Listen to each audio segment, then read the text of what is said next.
So yan, ito po na unit natin. TMX Supremo po. Ha? Shoutout na lang kay Papa. Ayan, taga Patling. Anong baryo, Bap? Patling. Oh, basta Patling daw na. Oh, shoutout na lang po kay Tito Mon. Ito.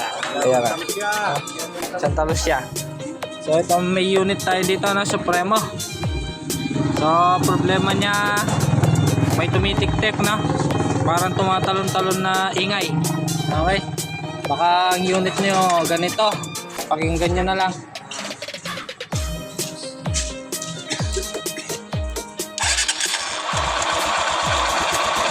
Ayan o.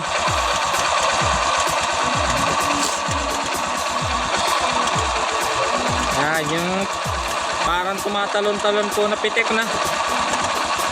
Ayan ang problema ng motor ni Bossing.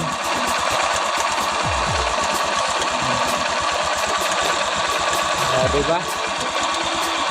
Baka ganito yung maging problema ng TMX Supremo nyo, no? So ito, turo ko sa inyo. Tanggalin natin to yung tensioner. Check natin kung maganda po yung tension nya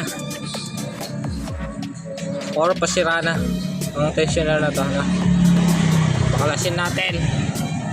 So una sa lahat dyan, timing muna natin bago natin baklasin yung kanyang tensioner. Okay? Ayun, baklasin muna natin. Pa-share na lang ng ating video na kung nanonood ka sa mga video ko, ha? Pa-share na lang. I-follow na lang po, Joban Motorworks po.